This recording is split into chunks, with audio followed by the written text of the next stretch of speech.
Welcome to the 2024 Smithsonian National Education Summit. This session is a special pre-recorded opportunity to connect with education resources and initiatives. The presentation is also part of a larger lineup of over 40 sessions that include Smithsonian educators, classroom teachers, and leading education organizations and partners. This session is part of the Inclusive Storytelling track, which emphasizes the importance of diverse perspectives in storytelling. Side quest to main quest, STEAM at Sam Arcade. Hi, I'm Gloria Kenyon. I'm head of public programs at the Smithsonian American Art Museum, and I've been at SAM for almost 10 years and in the museum space for over 2 decades. Hello, I'm Lindsay Canis. I'm a public programs coordinator at the Smithsonian American Art Museum. I've been at SAM for about 1 year, but my background is in sociology and intercultural communications. What is Sam Arcade? Sam Arcade is the Smithsonian American Art Museum's annual presentation and exploration of video games as art. It is a key part of the museum's ongoing commitment to the study and interpretation of video games as part of the national visual culture. Sam Arcade began as an outgrowth of our 2012 exhibition, The Art of Video Games, and the incredible response we received from the public to that exhibition. They wanted to play the games, they wanted to learn more about the developers, and the ways in which video games are considered art. So we launched Sam Arcade. Each year, we invite independent developers to bring games into our museum, and we partner with other outside organizations to help emphasize what gaming is and how it's connected to the art world. We also build each program around a theme, which we'll talk a little bit more about in just a moment. And we make sure that it's a program where folks can connect with each other, with gaming, and build on a love of gaming. It is an informal learning opportunity that engages multi-generational audiences and is one of the most popular programs we have, often bringing in over 8,000 people over the course of the day. As I noted, each year we have a theme, and they are chosen by different concepts that we have either with exhibitions or ideas that we as a museum want to emphasize. Past themes include color, line, and form, the basic building blocks of art, and was one of the themes we had in our first program as we returned from the pandemic to really reset and bring us back to the basics of art and how they incorporate into video games. Another theme we've had is breaking barriers, where we invited folks from minoritized groups, including racial minorities, gender minorities, and others, and how they design games to share their experience with others and create a space where everyone feels like they can be a gamer. Speaking of spaces, we've had the theme of game spaces, which explored the ways in which different video games explore space and use space to build the game, advance gameplay, and showcase the different ways in which they make a difference. Last year's theme was musical thinking, based on the exhibition of the same name, and showcased games that utilize music to move the game through, advance the gameplay, and explore different spaces. And this year's theme is Adventure Awaits, where we explore travel, adventure, and the ways in which gaming takes us into new worlds and creates new experiences. We partner with local organizations such as MagFest, the Music and Gaming Fest, to bring classic video games and arcades that tie to the theme. And we also work with the International Game Developers Association in the DC chapter, so people who come to a Sam Arcade can learn more about video games and how they can develop their own games, be part of game jams, and be a part of the video gaming community.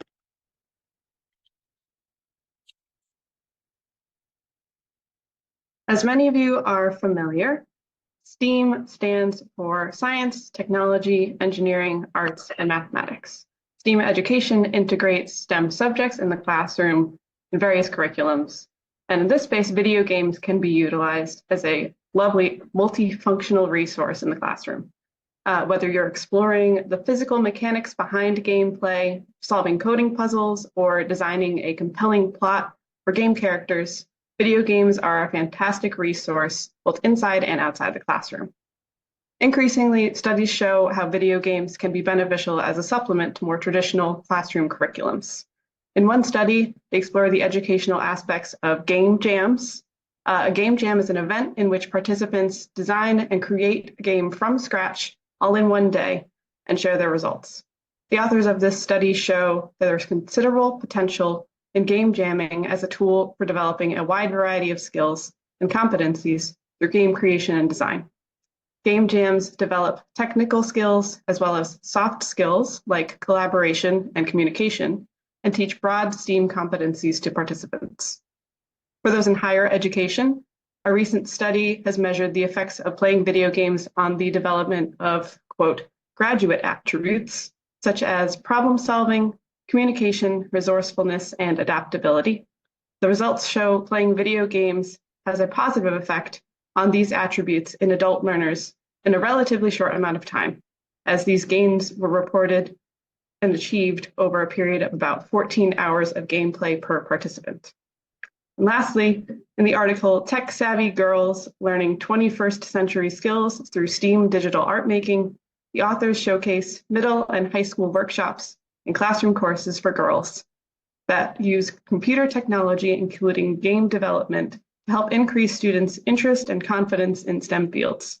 They share how a STEAM curriculum can utilize digital art making as a central activity through mediums like video games to encourage girls to further explore technology and future STEM careers. Later on, we'll discuss other practical applications for gameplay and game design in the classroom with cited resources for your use.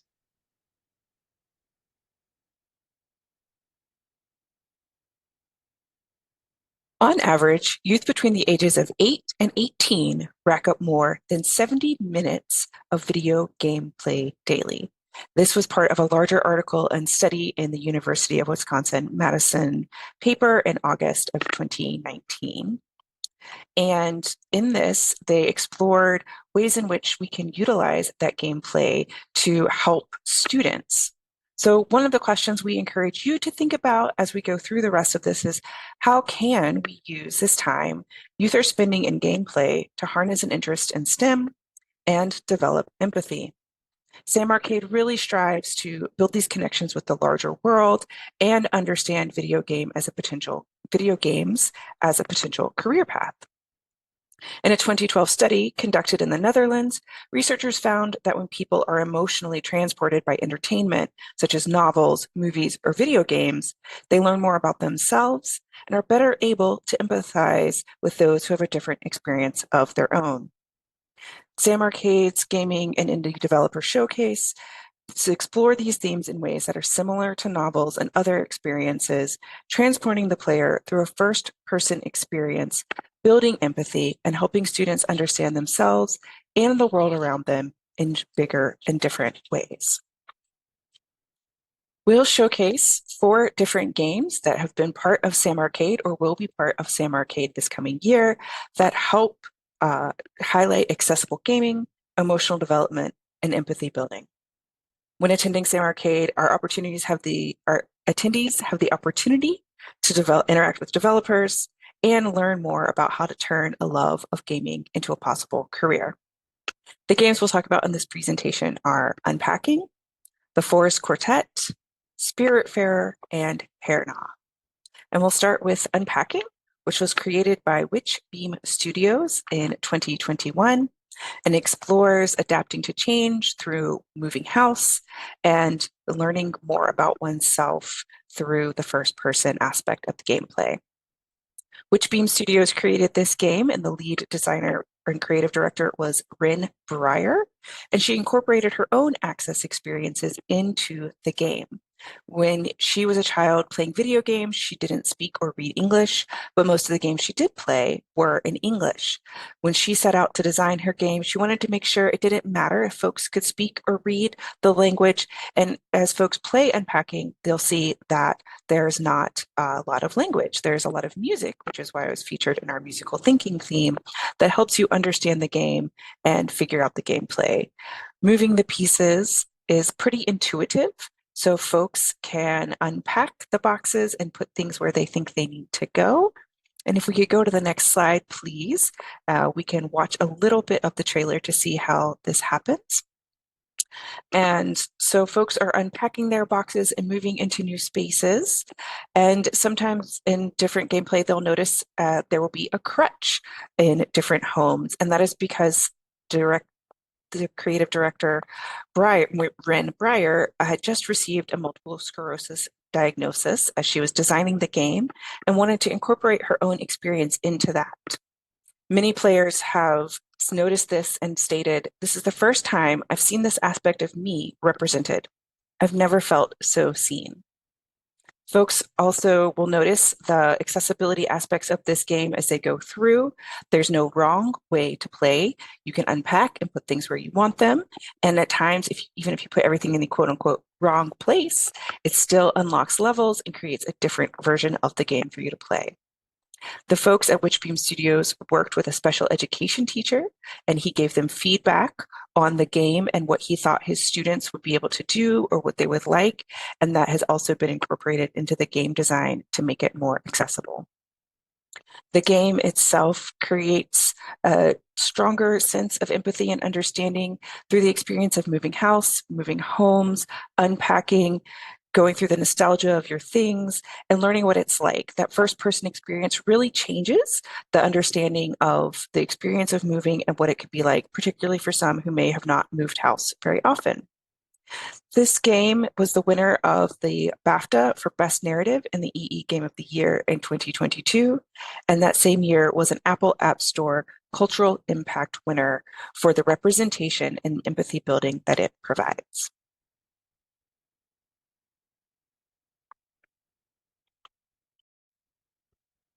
The next two independent games we'll discuss are based on the topic of death.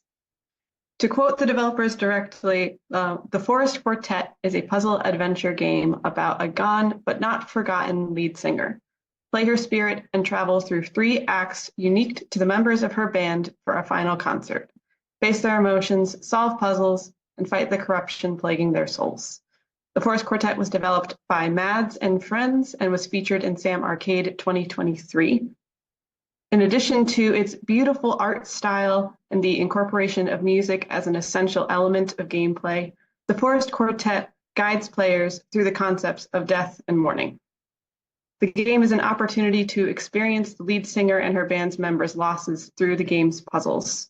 And this style of gameplay supports social emotional learning in a controlled environment. Working through the story and the game's puzzles can help prepare young players for instances in their own personal lives where they may not feel as in control or need to work through difficult emotions like grief. This game not only builds coordination and logic skills, but as you can see from the trailer, walks players through a safe and ultimately resolved series of plot lines that address one of the most challenging shared experiences we all face in life. Next slide. Game 2 of 2, themed around death and mourning, is Spiritfarer. This was developed by Thunder Lotus Games and will be featured in Sam Arcade 2024. In Spiritfarer, the player acts as Stella, the ferry master, on a voyage to help her fellow passengers fulfill their final wishes and cross over to the afterlife. Once a passenger comes to terms with their death, Stella brings them to the Everdoor to say goodbye. This game explores the myriad ways that people react to and understand death and mourning and move on via anthropomorphic spirits. And not to share spoilers in case you pick up this game yourself, but the game allows you to learn about your own coping mechanisms and facing fears around what comes next, as much as it explores themes around altruism and empathy for others in their times of need. You play at your own pace in whatever order you wish. There's no right way to complete this game, and there are no overtly adult themes in this game, so it may be more appropriate for younger grades. For this year, professors at the University of Missouri and Georgia Southern University published a qualitative study that examined the experience of Spiritfarer players to understand the game's design elements and how it can foster more positive interactions around grief and loss. They hoped to shed light on the aspects of Spiritfarer's gameplay experience to identify key elements that facilitate educational and therapeutic positive outcomes for players.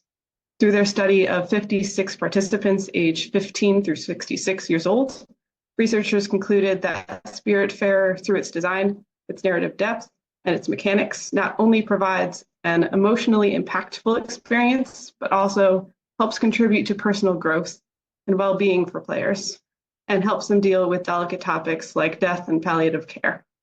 Players share that the game's unique elements, such as its cozy ambiance, hand-drawn art style, and game mechanics, enhance its therapeutic and educational potential. We'll provide a link to the study with additional resources for this session as well.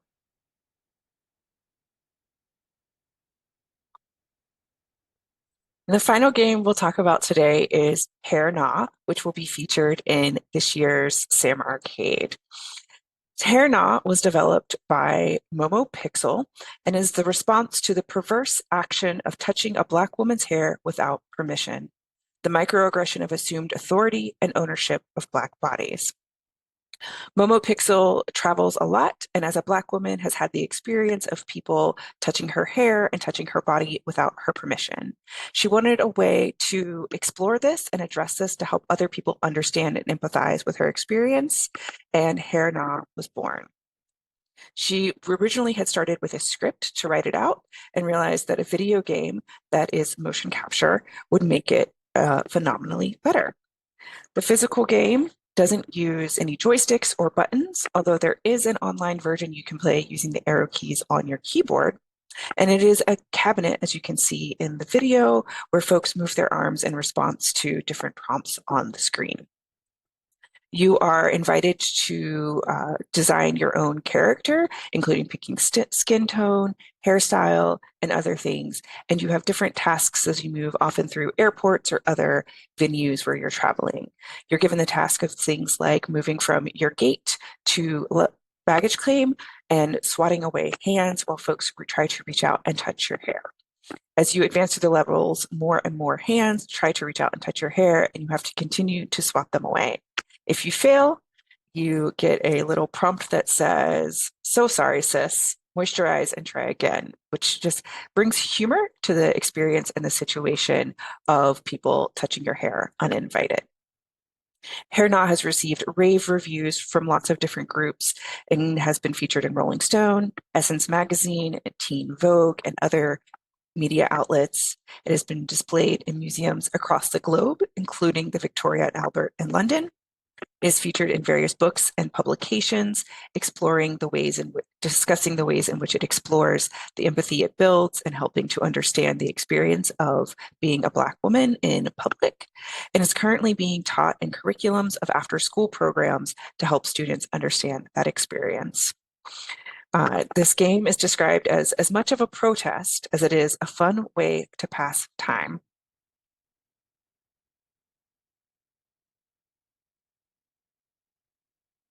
So now that we've covered our indie showcase, we will move on to additional in-person touch points that we incorporate at every Sam Arcade. As you may note from the photos on this slide, we do our best to make Sam Arcade collaborative and social, as well as around gameplay.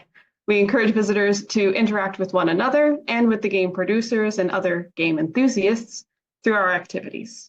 And in this way, we hope to spark creativity, curiosity, and appreciation for the mechanics and art and learning opportunities that video games provide. One of the ways that we connect folks beyond the games at Sam Arcade is through our SideQuest activity. SideQuest was developed as a way to encourage people to interact with the developers in specific ways and ask them questions, and is designed like an 8-bit video game.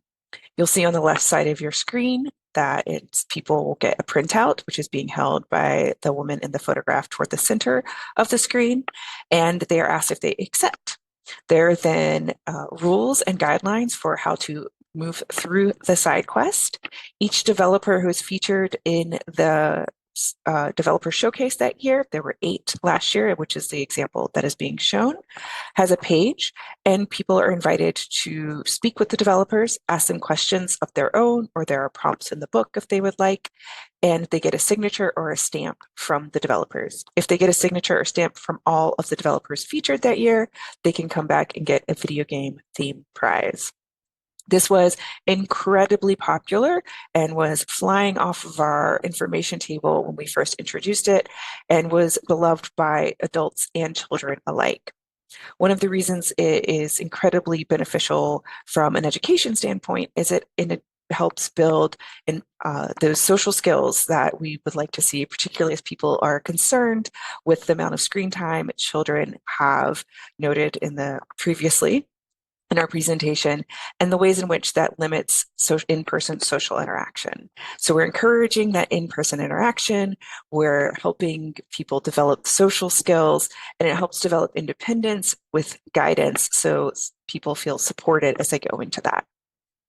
In addition to SideQuest, we also have an Art Quest, which is an art scavenger hunt that takes our visitors through the galleries to explore the artwork in our spaces that is connected to that year's theme and video games, really bringing home the idea that video games are art and that it's all part of one larger idea of art in the museum.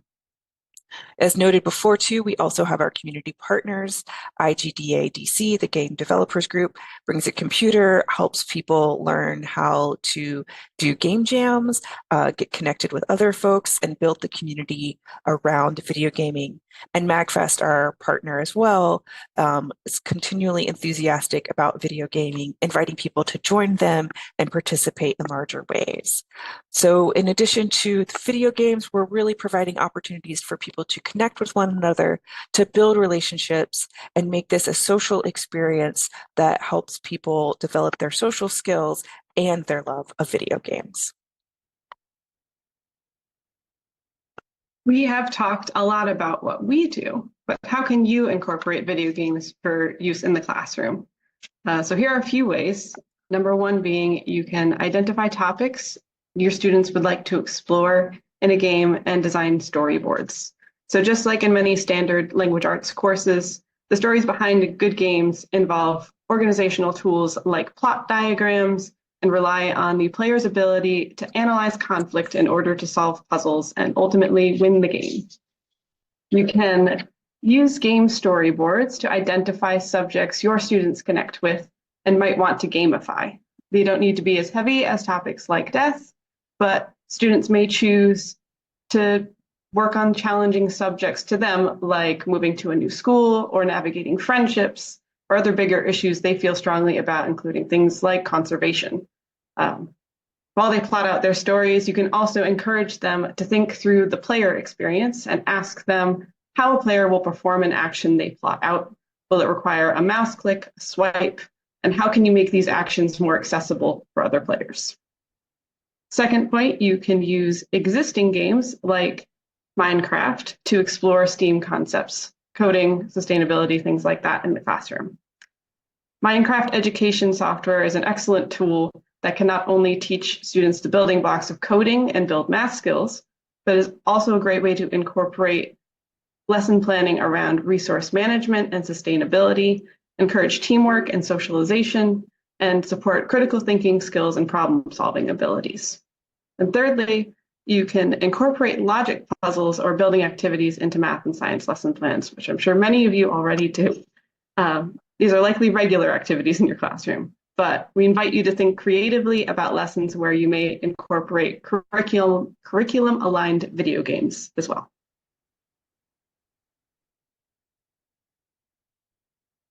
Thank you so much for joining us today. Just want to give you a little summary and a few takeaways to wrap up our session.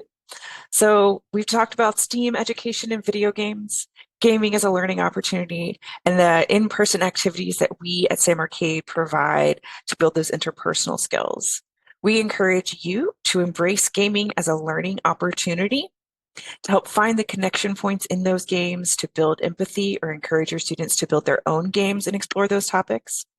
Find ways to help make in-person connections to build those social skills and the social emotional learning goals. And understand that video games are interactive and a personal way to get involved and empathize. Much like we encourage students to build empathy through fiction reading, we can also do that with video games. And also explore the creative side of STEM fields. We like to turn STEM into STEAM at SAM, and we encourage you to explore the ways in which you can do that too. So as you leave today, think about ways you can use gameplay to build empathy and understanding in your students and how they can learn that there's a STEAM field out there for them.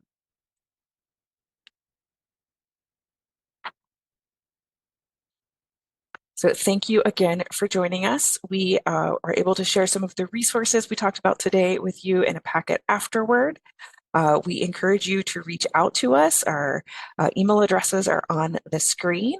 We would love to chat with you about the program if you have ideas, if you have questions, and if you are in the DC area this year on July 27th, we invite you to join us between 11:30 a.m. and 7 p.m. for this year's Sam Arcade Adventure Awaits. Thank you.